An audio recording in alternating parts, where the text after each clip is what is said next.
for that. DXT, what about you? Well, I listened to Rhonda and the brother, and I would like to step out of bounds for a second. Mm-hmm. Okay. I think that the idea, and I just want everybody to think about this, I think that the concept of reparations, to begin with, was a tool of social engineering, because it's more of a folklore than a reality. And the idea of it creates a pause in the people to wait for it. If someone took everything from you, there's only one way to get it back, and that's to take it back. They're not going to give you anything. And their existence and their power remains because they are in control of the social system that we're functioning in. There's no way that they're going to allow us to balance that playing field, because then they don't have control. If someone was going to repair us, they didn't have to repair us, because we had already built our own, we had already established our way of repairing ourselves, like Black Wall Street and other places. So to destroy that is to say you cannot compete. So why would they repair you when the one thing that would repair you without their help is destroyed constantly? The history shows that. So I don't think reparations was an idea that they really intended on allowing it to happen. I think it was an idea that makes you wait, and we're still waiting. And every single system that we adapted and formulated and built that showed signs of success and competition, it was systematically destroyed. And so I'll rest there. Okay, well, thank you. Thank all of you for your input in this question. Do you think reparations are to be part of the black agenda, and do you think that the candidates should address this issue? Many of them have already addressed the issue, and I'm going to share that with you in a minute. In fact, all of the major ones have shared the issue, and some of them, you'd be surprised at what some of them say. But we're going to move right on with the second question, and that is, much discussion has always surrounded how much reparations should be allocated. Some claim that slaves at the time did 250 million hours of free labor. Multiply that to their average wages today. In a part of Dr. Martin Luther King Jr.'s I Have a Dream speech that few remember, he declared, "It is obvious today that America has defaulted on this promissory note insofar as her citizens of color are concerned. Instead of honoring this sacred obligation, America has given the Negro people a bad check, a check which has come back marked insufficient funds. Some low-ball proposals are $100 billion. Yes Magazine published a comprehensive, fascinating calculation based on the 1865 proposal of giving each free slave 40 acres and a mule, which is $20 a week since the late 1700s for 4 million slaves. The total would be $800 billion, which in today's dollars would be $6.4 trillion. In your opinion, what would you say would be a feasible figure, taking in consideration what has been discussed? Now, I know that some feel that reparations is not a good idea, is not a feasible idea, but what figure would you say would be enough? I know Rhonda indicated that she don't think that there's no figure, no matter what the figure would be, that could make up for the injustices that were done, the cruelty and the slavery and the Jim Crow laws and all of that. But what would you think would be a feasible figure if you would have your way with the politicians who do have a figure? Now, they have one, so we can't just say, okay, we're not going to deal with it. They have a figure. And so we want to ask, what would you think would be a feasible figure? Rhonda, I'm going to start with you. A feasible figure for what they've done to us and what they continue to do to us? Mm-hmm. Yeah, there is no monetary figure. You know, basically, I would say if they could just leave us be, I would be happy. I would be happy with that. Because you even brought up the fact that, you know, that it was mentioned that they defaulted on their promissory note to us, that 40 acres and a mule. If you just look at America as a corporation, which it is, first of all, what punishment does any industry or any corporation ever get for defaulting on any loan or anything that they owe? I mean, you could look at the financial crisis that just happened in 2007. What did they do? They took our money. People that work every day took our money and bailed out Citibank and GM, you know, General Motors and everybody else who spent billions of dollars on nonsense, stole money, and they just completely defrauded the U.S. and they helped them out. Do you really think that they care about us? Well, I'm glad you didn't mention that, because we're going to talk about the president that was responsible for that. But yes, Barack Obama. Yeah, and we're going to talk about some other things he's done that show there's a sense of hypocrisy in the whole thing. But what do you say about that, Bill? Yeah, again, I have to concur with what Rhonda said, but to add to that, in terms of a number, because America is an actual corporation, I'm okay with the number of 40 acres and a mule with the translation of $7.6 trillion, and I don't think that is too much money. I think I find it laughable that now when black people are talking about getting reparations for slavery, that we think that reparations is something not possible, or that reparations is not something that has already been done in this country. And so every time that it comes to us, you know, there's propaganda or there's rhetoric or there's an impossibility. But because America is a corporation and because those dollars are circulating in our economy and because our economy is already made up, we absolutely are due those monies. But that's one other part. Like, America is responsible for instilling the morality of itself by healing the black and brown people who have been harmed by that slavery.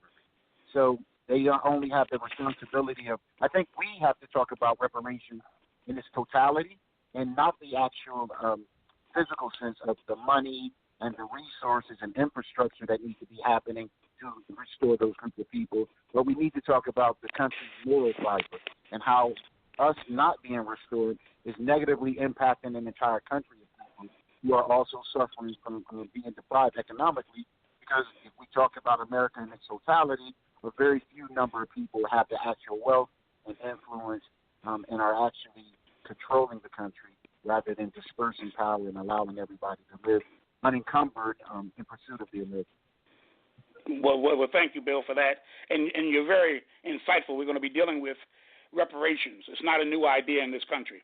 It's not a new idea. And many people, and we're going to talk about who exactly, you'll be surprised who has gotten reparations from this country. You'll be surprised in a minute. How about you, DXT? Again, I'm in line to the two people that preceded me. I think that, you know, the politicians, I'm being funny, you know, they want their cut. So I think that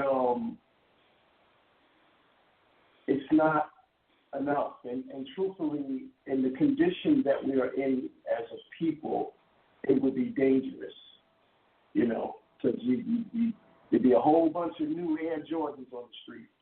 And so these are the things that we have to look at, just thinking about getting money to people that are not educated well enough to understand what to do with it is a serious problem.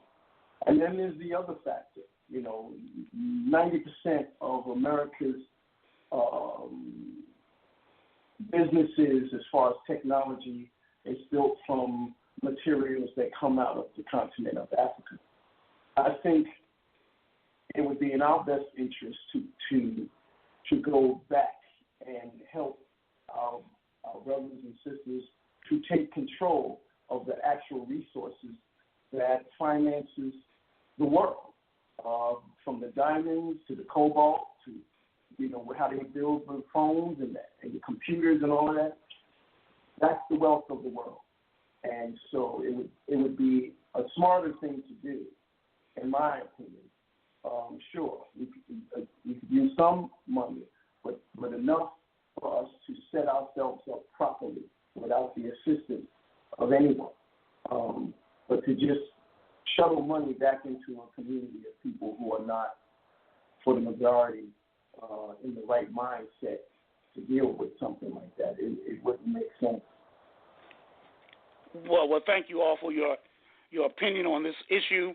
It is something that's being something that we can't ignore, because the presidential candidate, one of them will be the president in 2020, is already stating what they would do and how they would do and how much they would give us.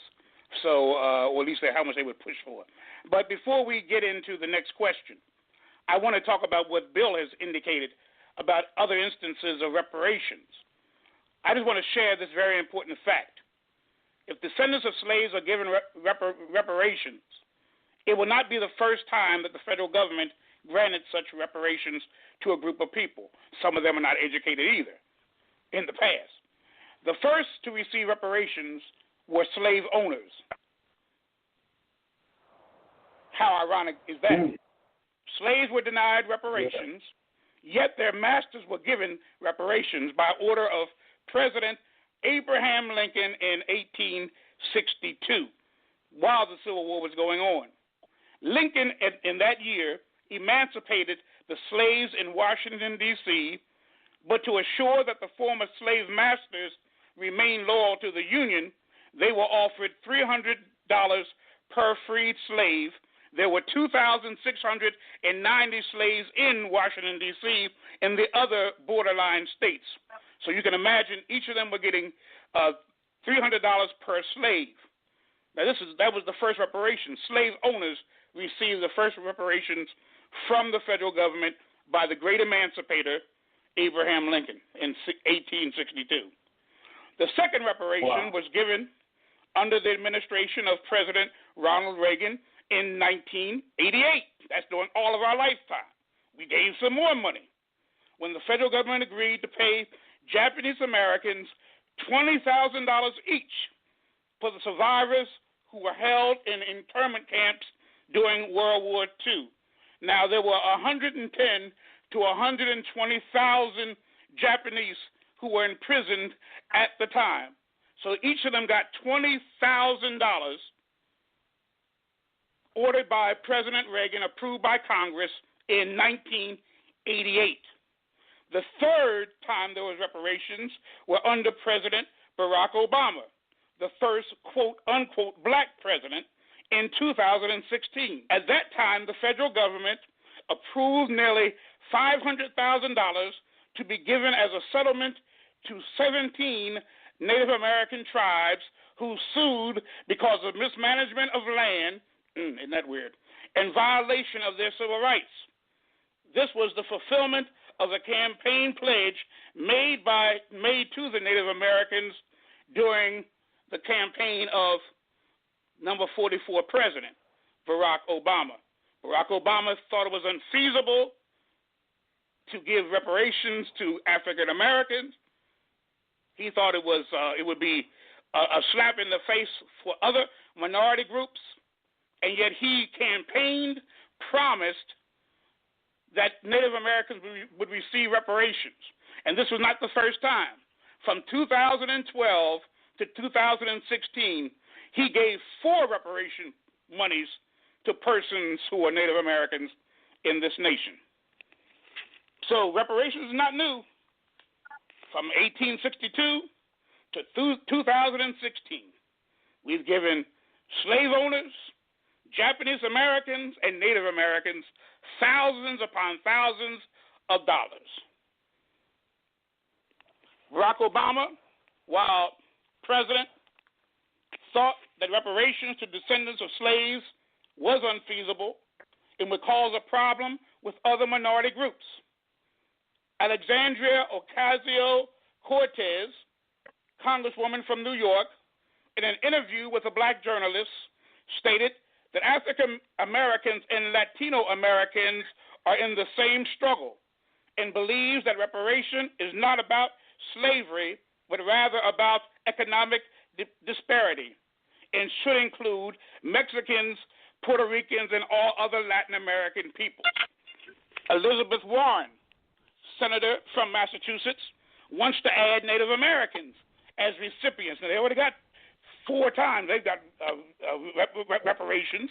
She wants Native Americans to be a part of the reparations that will be given to African American descendants of slaves. Even the leader of the progressive movement, Senator Bernie Sanders of Vermont, believes reparations should be, if approved by Congress, would be divisive, and really feels that it would be slim to none that it would even pass Congress at all. And then we have our dear Kamala Harris. She believes that she proposed that monthly payments be given to qualified citizens of any race in the form of tax credits.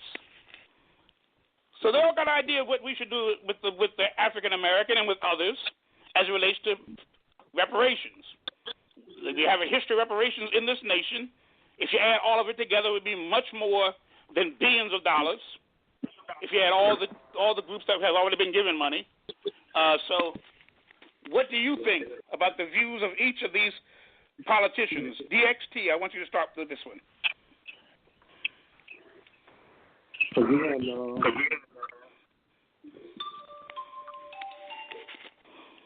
I mean, the political agenda is to ride the wave, and stay within the construct of politics. I don't agree with that. Don't agree with the political ideal. I think that what has happened is a travesty, and for people to, what politics does is it causes someone to say that it's an economical problem, a problem of economics. That's politics. When the people that she's trying to include did not experience the same experience. And so, you see what I'm saying? It's one of those things where, for me, the idea itself, it's something that we as a people need to come to terms with, that it was designed to do what it's doing. We can romance the idea of them actually putting us in a position to compete economically in this time, but there's only one that's going to be on top. And once we recognize that within this system, then we know whether or not it can actually happen or not. Now, but I'm going to ask, and I'm going to get with the others that are here as well, panelists. Good afternoon, good evening, Judge Brown. How are you, sir? How you doing? How you make it out? God bless you. I'm glad you're part of the discussion. We're asking the question. We were talking about other examples of reparations. You gave a long and adequate list. You know what distinguishes that list from us? What's that? It doesn't count if we don't like it. That's the problem. We are still going to give our votes to the Democratic Party come hell or high water, so they don't lose anything if they don't give it. And the Republicans aren't going to offer it to worry about getting it. Oh, you better everybody else has. Go on, Judge. Still going to vote on the. Go ahead. Go on. I was agreeing with you. What you were saying. I'm just saying. So we're still going to vote on the plantation, however it comes out. because we will go for the same old bamboozlement. It's the lesser of two evils. The other thing is that, see, the president can't do it. He cannot pass a bill. He can sign it or he can veto it. But this House and this Senate aren't about to pass it. For one thing, let's take the same sum that they gave the Japanese. If you inflate that for current value, and for the longer period of time that there's been a disenfranchisement of the black man in America, the sum would run somewhere between $200,000 and about $400,000 a person. Considering a number of black people in America, that would run between 12 and about 14 to 16 trillion dollars, depending upon who would be put in the category. To give you a perspective on $14 trillion, the entire gross national product of the United States of America for 2017 was only $19.61 trillion.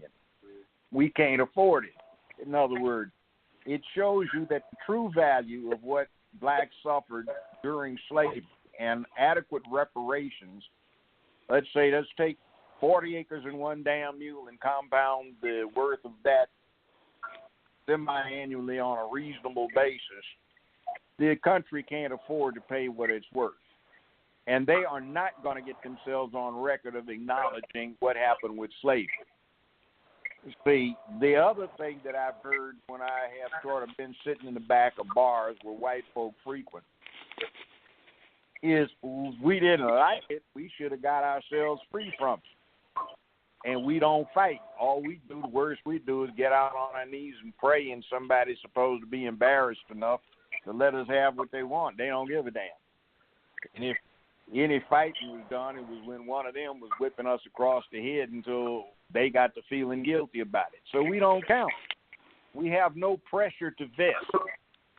In the 60s, we burnt down some cities, so that got some daylight. But this group now is not about to do that because they don't have the nerve.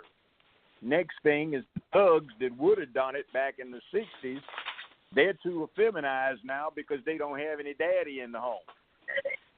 They're too woman-like. And I think reparations is fair and equitable, but the country is in a situation where it can't afford to award it, and there are too many other people that are saying, screw the Negroes. They should have got it when they should have got it. It's their fault that they're powerless. It's their fault that with this big voting bloc is a large minority of some significance. They chose to always give their vote to one party, whether they got anything out of it or not. So they're still going to vote for the Democrats, irrespective of what happens. They're not going to have sense enough, and somebody's going to talk about what the Republicans have done. Well, you know, the Democrats did worse back in the 19th century in the first quarter of the 20th century. But nobody will act like they know what power politics is about. So I agree with you. I agree with you completely on the point that you're making, that we have traditionally been denied. We've been traditionally discounted altogether. They've taken our votes for granted. We don't count. Because we've allowed them to take our votes for granted. After Franklin Roosevelt in the 1930s, we jumped on the bandwagon, the Democratic bandwagon, and we've been riding that wagon ever since. And we don't go anywhere. The wagon goes a lot of places, but we find ourselves back in the same spot we were in before the 1930s, before the 1920s, all the way back to the 1800s. Really, to be honest about it. So we haven't improved that much. Where you're right. To be candid, we haven't gotten anything from the Democratic Party in 50 years since Lyndon Baines Johnson. That's true. I agree with that. Nothing at all. And this creature, Barry Soetoro, a.k.a. Barack Obama, he wasn't one of us. He's not a D.O.S. He's not an American descendant of any kind of slave or slavery. Kamala Harris isn't either. She's a Hindu Brahmin, a member of the elite caste, not class, in India. And one of the bad things right now is American law has never had the problem of casteism, and there are no protections been in. And as she's pushing to open up immigration from India, the Indians are bringing the caste system over here, and some of the Indians who have been loyal citizens for a while are complaining now about they're getting insidious discrimination based on caste. In other words, you can be a filthy rich man, a doctor, a PhD, an intelligent, important person, but if you are the wrong caste, it doesn't make any difference. Exactly. Because caste is different than caste is different than class. She could have introduced something instead of this miserable anti-lynch law, which by the way did nothing for Black Americans. Not one thing was done for Black Americans. The purpose of that whole bill, which Justin, Juicy, Jesse, Smollett was about, was it included the language that made a new protected class, those whose sexuality was the result of a compulsion. So that also, by the way, several weeks or months ago, I was warning people about beware of pedophile legitimation. Pedophilia is to be legitimized. And that's the same way they basically define pedophiles, is compulsory sexual orientation. Well, we thank you for your input, Judge, and I really do want to elaborate on some of the things you talked about in relationship to reparations, which is what the program is about, because you made a good point. I was trying to bring it for reparations. The bottom line is, these people are perceived as having power. So the LGBTQ vote is perceived as being important. The Hispanic vote is perceived as being important. The Black vote is going to the Democrats. I don't care what the devil's going on. So it's not important. But I'm gonna tell you the truth to everyone here. The problem with our not being empowered lies in the fact that, for example, I mentioned before how President Obama actually gave reparations to Native Americans. 17 tribes of Native Americans were given nearly $1 billion, $500 million, just he in signed 2016. off on a bill. But it was a settlement, but nevertheless it was monies given, and it was not just that time, but they were giving money since 2012. His whole administration, they were giving monies. But the thing that they did, and the things that others have done, like the the lesbian and gay and community and all of them, what they did do was they approached in a very aggressive way and forced the party itself, not the individual. It's like you said, the president has no power per se to do anything. It's the Congress that makes reparations. But what they did was they forced the party, which then forces the candidate and eventually the president to fall in line. So what they did was they made proposals, they made policy decisions, and they presented it to the National Convention, both the lesbian and gay community as well as the Native Americans. They made them do this by putting it in the platform. Nothing ever happens unless it's put in the platform. Nothing.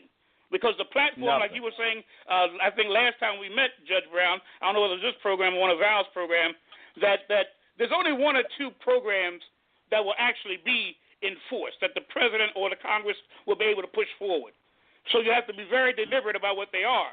And they're going to come from the platform. They're not going to come from somebody 5 years later, like African Americans did. They came 5 years after Obama was elected president and then complained about his not being concerned about black issues. 5 years later, he already served one term and was in a year of his second term before we actually got together and talked to him directly about our concerns. What we have to do, if reparations are going to happen at all, we have to make it an issue. And now let me tell you something. It's being talked about. We already talked about who's already talking about it. We have Obama has already talked about it. He thinks it's unfeasible. Bernie Sanders thinks that's not going to go anywhere. He thinks that it will bring division. We hear what Kamala Harris, she thinks that every race should be given a tax break if they're qualified. We have Alexandria Ocasio-Cortez thinks it should also include Latin Americans and Mexicans and Puerto Ricans. We have Elizabeth Warren thinking it should be included within the Native Americans should be included within our reparations. Once again, and I'm going to say we're going to get to the point later on with maybe the next question about what do we do? What do we do from this point on? And Rhonda talked about it before. What do we do when people refuse to listen to you? Do we continue on the same path, continue voting, continue supporting, continue uplifting and leading and giving our votes to people that don't care about us? Should that be our continued posture? What should we do? And in fact, that we're going to talk about right now. I think the next question is going to be. In fact, before we do that, I want to give Bill and DX. Did you talk about this already? This particular question. Which question is that? About the different positions of the candidates concerning reparations. We described. We started off with talking about other times that other people got reparations, like slave owners in 1862, like Japanese in 1988, and Native Americans in 2016. But now we talked about what each candidate feels and what they think reparations mean to them and what they would push for if they were president. What would you say to that? Yeah, like you were saying, it's politics is a whole nother planet, and so you're going to get someone to say that the Hispanic community should be included into possibility of reparations for African Americans, even though they did not experience the experiences that the African Americans suffered. And so they're removing the suffering part from it and just looking at the economic gain. And that's what I'm saying. It's a pause. It causes everyone to freeze and think about it. And we're several hundred years later in the condition that we're in. But the reaction towards us in our plight to correct ourselves is perpetual. It does not change. And so this new dialogue that comes into play today is just a pause. It's a way to get you to reset your threshold for tolerance for the same phenomenon in so many ways. But more, the bottom line for me, and Bill, before we do that, Bill, you want to add your opinion on this, and then I want to just say the bottom line for me. Yeah. First, I just want to say that I absolutely believe that reparations for slavery is possible. And in order for us to get there, we're going to have to take an integrated advocacy approach, where we're using legislation, communication, comms, and organizing in order to make sure that these systems that are hyper-resilient, these systems of oppression are hyper-resilient. And so no fight is an easy fight. And no majority has ever yielded control of anything, just like DST said. So we are going to have to take it, but we're not just taking it through our messaging. We're not just taking it through litigation. We're not just taking it through legislation. We're not just taking it through the streets. We have to leverage all of those things, and it has to be rooted in the original effort to actually claim reparations for black and brown people and descendants of slaves. Okay, that's very good.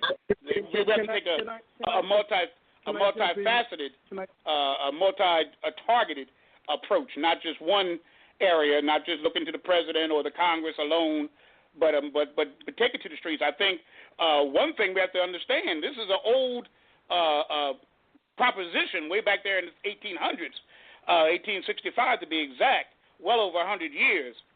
And yet here we're now finally talking about it. Candidates for president are talking about it. So something is already moving in the atmosphere that has never moved since I've been alive. I've never heard of reparations as a serious conversation. I've never heard a presidential candidate speak about reparations, not me. Now, maybe someone is older than I am, and I know there are maybe one or two that are. but I've been around since 1951, and I've been around since Truman was president. So, I mean, I've never heard, and I'm a historian, history teacher, and I've never heard, at least in my lifetime, or at least I've never read, where there was ever a president that really has ever really even talked about it, let alone presidential candidate, making it an issue. So it is something that's now in the atmosphere. It is something that's now talked about. What they're doing, it as they always have done with African Americans, they want to incorporate everybody else within it. Once again, like Judge Joe Brown said, and I think Rhonda and all of you have said in one way or another, once again, disavowing their what they owe slaves, always making it so that we are once again low man on the totem pole. Because to me, if you include everybody in anything that's legal, anything that's law, we're still going to be the low man on the totem pole. We're always going to be that because of the fact that, because of the fact, let me just say this one point, because of the fact that we're already on the bottom rung. So the man that's on the second rung, third rung, fourth rung, top rung, if you give everybody a piece of the pie, in other words, everybody moves up. So we're still going to be on the first rung. We're not on the bottom rung anymore, but we're still the first rung, and the guy on the first rung is now on the second, and on and on and on.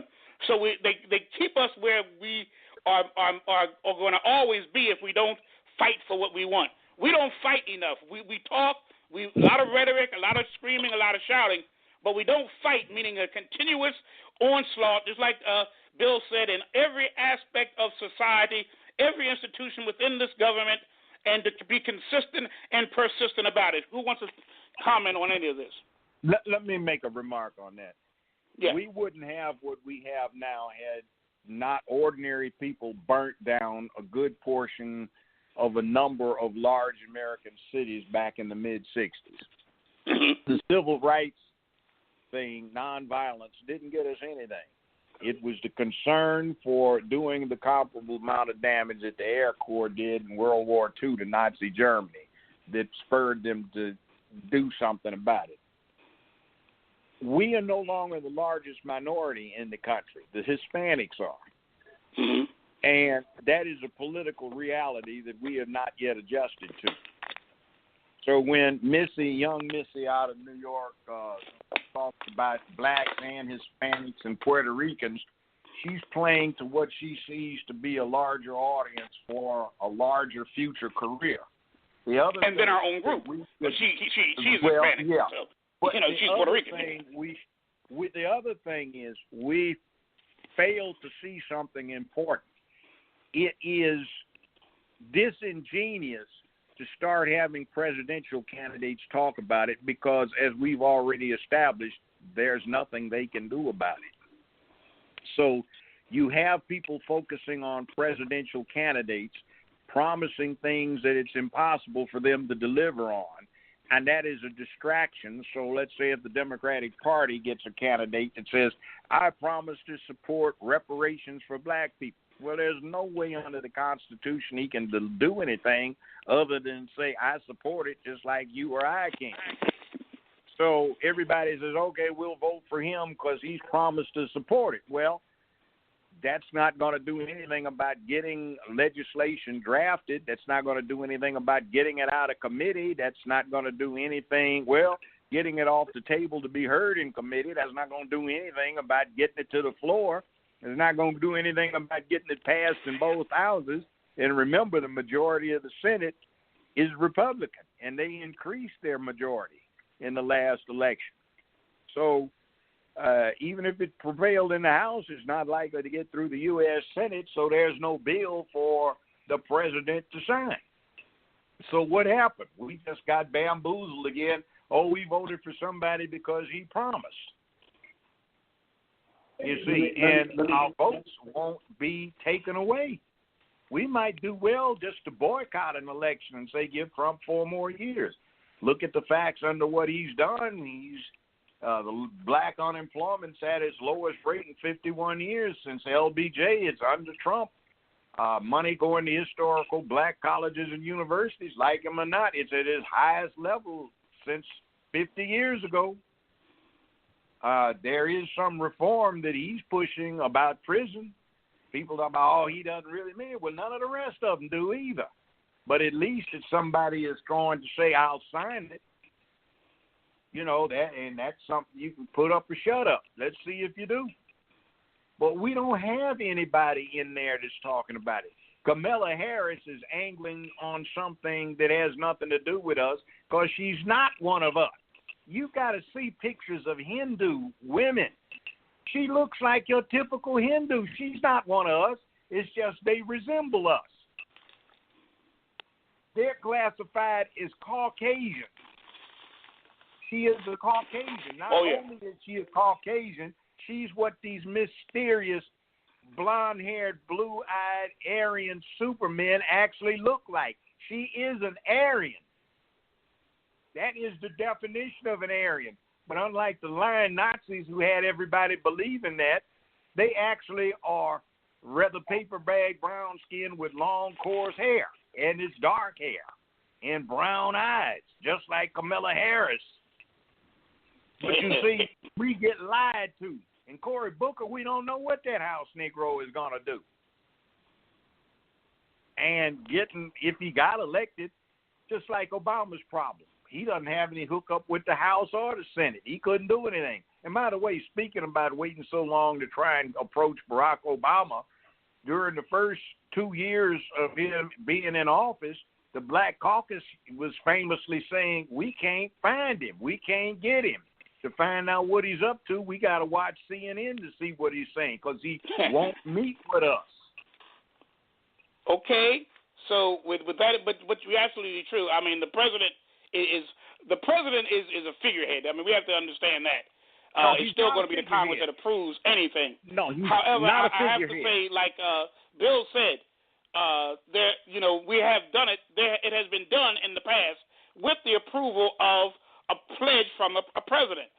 A president can maneuver. I know, for example, let me just say. But you see, wait a minute. You're going. They did it for the Japanese, but they had kamikazes. They did it for the Japanese, and they had the sensei over there in Italy becoming the most decorated division in U.S. military history. See, they knew karate. And what do black folk know? Shucking and jiving and everything in Black History Month got to do with somebody that does buck dancing, singing, scratching his behind, and playing monkey on a chain. See, that's all we do. We don't have any doggone thing going for us. Our ideation is going. There was a discussion on Twitter that I was browsing through, and I said, wait a minute. What about people doing science, engineering, technology, and math?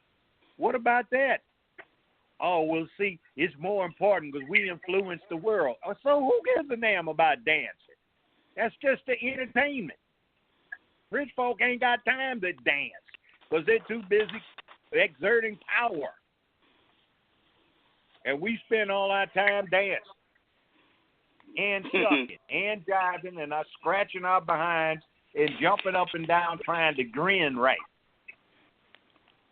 I think what we have to do is, and you're right too, what we have to do is begin moving in a serious vein. If we're ever going to get anything at all, and I think one of the things, and you had mentioned this before, Judge Brown, and I think my sister did too, in fact I know that she did and you did too, the last time we met, is that maybe we need to pull back for a minute. Maybe we do need to pull back and regroup and get ourselves together.